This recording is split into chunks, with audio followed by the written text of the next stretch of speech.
Film की शुरुआत होती है और हमें बताया जाता है कि हजारों साल पहले पृथ्वी पर कुछ विजिटर्स आए थे जिन्हें कि ओसाइरिस कहा जाता था और उन्होंने इंसानों को बहुत सारी चीजें दी जैसे कि एस्ट्रोनॉमी, आर्किटेक्चर और कल्चर। लेकिन इस सब के बदले उन्हें धरती चाहिए थी जिससे वो यहाँ पर राज कर सके। लेकिन एक फेरो और एक रोशनी के देवता दोनों ही ओसाइरिस के विरुद्ध थे। ओसाइरिस तब आते थे जब सभी तारे पिरामिड के ऊपर एक अलाइन में होंगे, जिससे आसमान से एक रोशनी पिरामिड में आएगी जिससे कि ओसाइरिस धरती पर आ सकते थे। लेकिन फेरो ने उस रोशनी को छिपा दिया और ओसाइरिस के फॉलोअर्स को बंदी बनाकर पिरामिड के अंदर सुला दिया। लेकिन फिर भी कुछ लोग बच गए जो कि ओसाइरिस के आने का इंतजार कर रहे हैं और उन्हीं में से एक रानी एमोनपुर भी थी। इसके बाद हम रानी एमोनपुर को देखते हैं जो कि एक बच्चे को जन्म देती है। वो यहाँ पर अपने एक आदमी से कहती है कि ओसाइरिस का आखिरी बारिश है, इसलिए इसे यहाँ से दूर ले जाओ, और ये कहने के बाद वो मर जाती है। इसके बाद राजा जो ओसाइरिस के खिलाफ थे वो उस रानी एमोनपुर को एक ताबूत के अंदर डालकर उसे पिरामिड के अंदर भिजवा देते हैं। इसके बाद हमें आगे ये पता लगता है कि पिरामिड के अंदर एक दरवाजा है जिसके अंदर से ओसाइरिस के पीढ़ी के ही लोग जा सकते हैं, और उस दरवाजे के अंदर तभी जाया जा सकता है जब तारे फिर से सही क्रम में अलाइन होंगे। लेकिन राजा ने वहां पर एक ताला लगवा दिया जिसकी चाबी का नाम की ऑफ हेवन है, और अगर ओसाइरिस वापस आए तो सारी दुनिया बर्बाद हो जाएगी। सिर्फ ओसाइरिस की पूजा करने वाले ही जिंदा रहेंगे जिन्हें की भगवान का दर्जा दिया जाएगा, और उस पीढ़ी का जो आखिरी इंसान है उसका अभी तक कुछ पता नहीं है। अब अगले सीन में हम कुछ आर्कियोलॉजिस्ट को देखते हैं जो कि इसी की खोज करने के लिए आए थे। अब उन्हीं में से मैक्स स्टोटन अपने असिस्टेंट से कहता है कि 7 दिन के बाद तारे फिर से सही क्रम में आने वाले हैं और हमें किसी तरह से भी की ऑफ हेवन को ढूंढना होगा। और तभी उसे एक फोन आता है जिस पर वो बात करने लगता है, और तभी वहाँ एक आदमी आकर उसकी एक छड़ी जो कि गाड़ी पर रखी थी उसे लेकर भाग जाता है। वहीं पर हम एक आदमी को देखते हैं जिसे वो आदमी मास्टर स्टोन की वो छड़ी लाकर देता है। जिसके बाद पीटर एक पुरानी चीजों की दुकान पर आता है। वो यहाँ पर दुकानदार को पैसे देते हुए कहता है कि मुझे वो चाबी दे दो। जिसके बाद दुकानदार उसे अपने लोकर से वो चाबी निकाल कर देता है। लेकिन पीटर उस आदमी को मैसन स्टोन की उस छड़ी से जिसमें से ये एक तलवार बाहर आती थी उससे वो उसे मार देता है और चाबी और पैसे उठाकर वहां से चला जाता है। अब मैसन स्टोन भी वहां पहुंच जाता है जहां वो दुकानदार उसे मरा हुआ मिलता है, और तभी पीटर उसे फोन करके कहता है कि अब वो चाबी मेरे पास है और उस आदमी को भी मैंने ही तुम्हारी छड़ी से मारा है जिसमें कि तुम्हारे फिंगरप्रिंट है, और अब मैं उसे पुलिस को दे दूंगा अगर तुमने मुझे अपने मिशन पर साथ न लिया तो। और अब मैसन स्टोन को न चाहते हुए भी उसकी बात माननी पड़ती है। इसके बाद वो क्लेरा नाम की एक लड़की से मिलता है जो कि भविष्य देख सकती थी, इसलिए मैसन स्टोन उससे सवाल करता है कि क्या मैं इस मिशन को पूरा कर पाऊंगा, और वो हाँ में जवाब देती है। लेकिन उसके बाद उसे काफी अजीब से विजन भी आते हैं जिसमें कि ओसाइरिस को मारने वाले फिर से जाग गए हैं, और मैसन स्टोन भी काफी घायल है। अब इससे वो काफी घबरा जाती है लेकिन वो उसे इस बारे में बताती नहीं। अब अगले दिन मैसन स्टोन एक प्रोफेसर और उसके असिस्टेंट एडलर से मिलता है जो कि उसके दोस्त थे। प्रोफेसर मैसन स्टोन से कहते हैं कि कल रात आए तूफान की वजह से ये पिरामिड खुद से ही दिखने लगा है, जिस देखकर मैसन स्टोन काफी खुश हो जाता है और वो प्रोफेसर से कहता है कि तुम प्लीज मेरे लिए इसके अंदर जाने का रास्ता ढूंढो।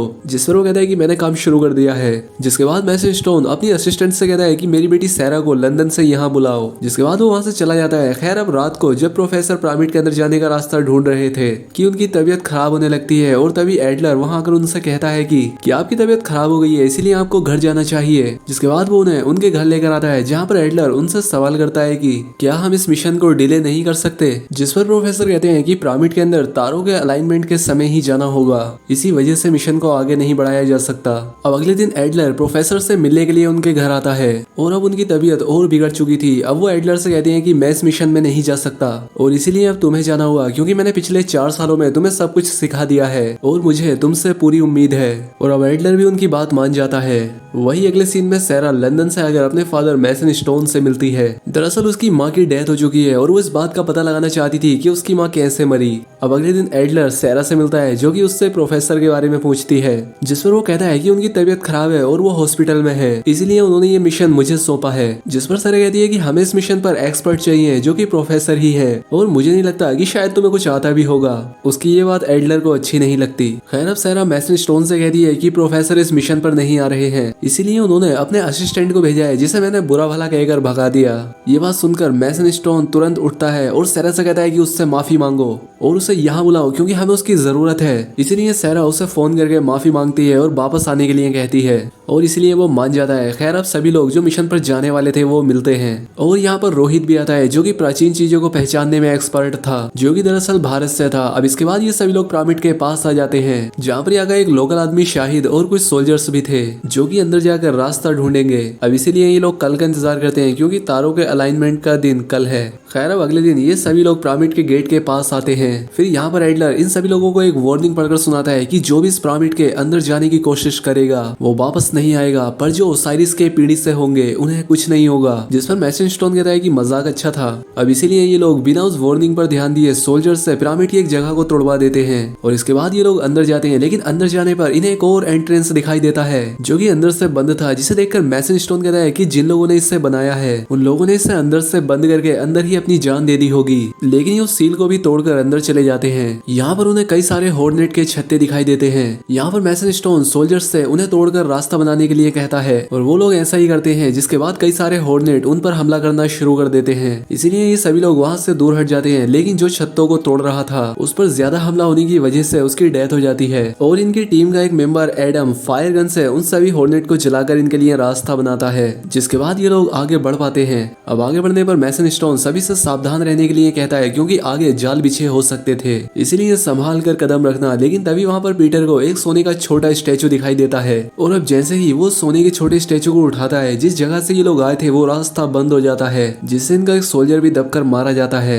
और उस स्टैचू को वापस उसकी जगह पर रखने पर वो रास्ता फिर से खुल जाता है। खैर वहाँ से आगे जाने पर उन्हें टाइल्स दिखाई देते हैं जिनके बेसिस पर रोहित उन्हें देखकर आगे जाने का रास्ता खोजता है और अपनी कैलकुलेशन से पता लगाता है कि कौन सी टाइल्स पर पैर रखना है। लेकिन वो यहाँ पर गलत टाइल्स पर पैर रख देता है, लेकिन इस बार वो बच जाता है। यहाँ पर एडलर बताता है कि जब ये बना था तब जीरो का भी इन्वेंशन नहीं हुआ था, इसलिए इसे 1 से कैलकुलेट करो। जिसके बाद रोहित सही सीक्वेंस का पता लगा लेता है और अब ये लोग आगे बढ़ने में कामयाब हो जाते हैं। अब आगे आने के बाद इन्हें एक बड़ा सा पत्थर दिखाई देता है जिस पर एंशिएंट लैंग्वेज में कुछ लिखा था। रोहित और एडलर इसे समझने की कोशिश करते हैं।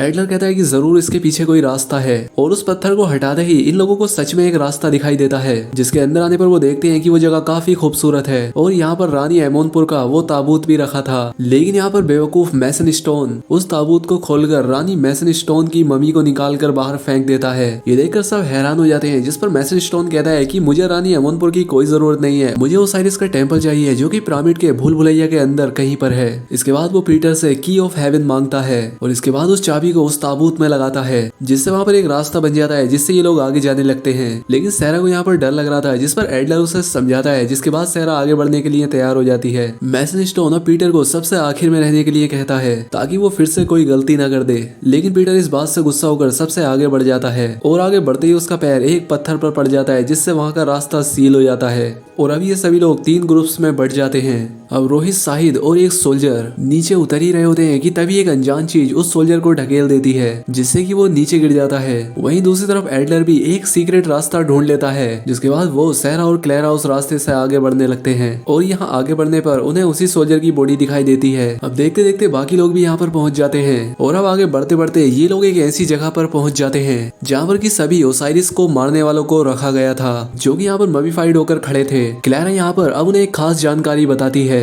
कि जब ओसाइरिस की पीढ़ी का खून टेम्पल पर लगेगा और वो समय तारों के अलाइनमेंट का होगा, तो ये सभी लोग जाग जाएंगे और दुनिया को बर्बाद करने के लिए निकलेंगे। ये बात सुनकर सभी लोग डर जाते हैं और इतने में ही एक मम्मी सैरा का गला दबाने लगता है और अब जैसे ही एडलर उसे बचाने के लिए जाता है तो वो एक झटके में उसे दूर फेंक देता है। उनकी चीखें सुनकर सभी लोग वहाँ पर आ जाते हैं और उस मम्मी पर गोली चलाने लगते हैं। इसलिए अब वो मम्मी सैरा को छोड़कर अब उन्हीं के पीछे पड़ जाती है, क्योंकि उस पर गोलियों का असर नहीं हो रहा था। इसलिए वो आखिर में शाहिद को उठाकर उससे सर के बल पटक देती है, जिससे कि वो वहीं पर मारा जाता है। अब एडलर सैरा को बाहर का रास्ता ढूंढने के लिए कहता है और तब तक वो बाकियों को भी वहाँ पर लेकर आएगा और किस्मत से सैरा यहाँ पर दरवाजा खोज भी लेती है, लेकिन वो सिर्फ एक ही बार खुल सकता था, जिसके बाद वो अपने आप बंद होने लगता है। इसलिए ये सभी लोग उस तरफ भागने लगते हैं। लेकिन मम्मी रोहित और पीटर दोनों को पकड़ लेता है, लेकिन वो रोहित को पकड़कर इस तरह से फेंकता है कि वो दरवाजे के पास ही आकर गिरता है, जिसके बाद अब ये सभी लोग वहाँ से बाहर आने लगते हैं। इसके बाद वो मम्मी पीटर को भी छोड़कर दरवाजे की तरफ बढ़ने लगता है, लेकिन पीटर उससे पहले ही दरवाजे के अंदर आ जाता है,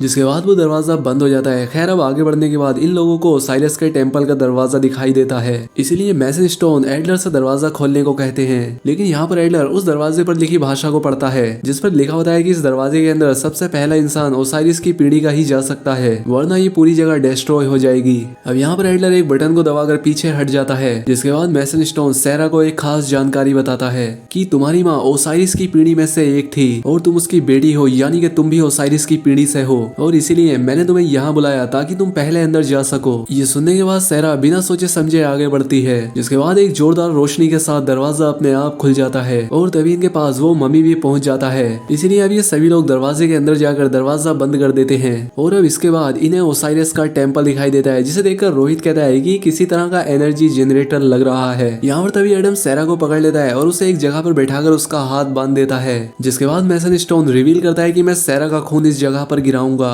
क्योंकि अब तारे अलाइनमेंट में आ चुके हैं और ऐसा करते ही ओसाइरस धरती पर आ जाएगा, जिसके बाद सारे ममीज जाकर दुनिया को खत्म कर देंगे। और अब जब एडलर सैरा को बचाने के लिए जाता है तो एडम उस पर गोली चला देता है, लेकिन वो गोली रोहित अपने ऊपर ले लेता है, जिस वजह से उसकी जान चली जाती है। सैरा मैसन स्टोन से पूछती है कि तुमने मेरी माँ के साथ क्या किया, जिस पर वो कहता है कि ये रिचुअल सिर्फ ओसाइरस की पीढ़ी की लड़की से ही पूरा हो सकता है। मैंने उसे सारी बातें बताई, लेकिन उसने मेरा साथ देने से मना कर दिया और इसीलिए मुझे उसे मारना पड़ा। ये बात सुनकर सैरा काफी हैरान और दुखी हो जाती है, क्योंकि उसके फादर ने ही उसकी माँ को मार दिया था। मैसन स्टोन अब उसका जबरदस्ती खून गिराता है, जिससे कि अब सारी मशीनें शुरू हो जाती हैं और अब उसमें से रोशनी निकलकर सारी ममीज पर पड़ती है। अब यहाँ पर मैसन स्टोन ओसाइरस को लाने के लिए कुछ मंत्र पढ़ने लगता है, यानी ये मैसन स्टोन चाहता है कि ओसाइरस धरती पर आ जाए और जो लोग उसकी पूजा नहीं करेंगे वो उन्हें मार दे और उसकी पूजा करने वालों को भगवान का दर्जा दे, क्योंकि मैसन स्टोन का यही प्लान है। दूसरी तरफ एडलर एडम को गिराकर सैरा को बचा लेता है और सैरा एडलर से गन लेकर मैसन स्टोन को वहीं पर शूट कर देती है और वो यही सीन है जो कि क्लैरा ने अपने विजन में देखा था। मैसन स्टोन के मरते ही पूरा रिचुअल रुक जाता है और अब वो पूरा पिरामिड गिरने लगता है, इसीलिए सभी लोग वहां से बाहर आने की कोशिश करते हैं और काफी मुश्किलों का सामना करते हुए वो लोग बाहर निकल आते हैं। अब उनके बाहर निकलते ही प्रोफेसर भी यहाँ पर पहुंच जाते हैं, जो कि क्लैरा से कहते हैं कि वो फिर से आएंगे और तभी वहां से एक हॉर्नेट भी बाहर निकल कर आता है, जो कि एक हिंट देता है कि इस कहानी को आगे भी जारी किया जाएगा। और अब इसी के साथ ये फिल्म यहीं पर खत्म हो जाती है। चैनल पर पहली बार आए हैं तो वीडियो को लाइक और चैनल को सब्सक्राइब जरूर करें। मिलते हैं हमारी अगली वीडियो में।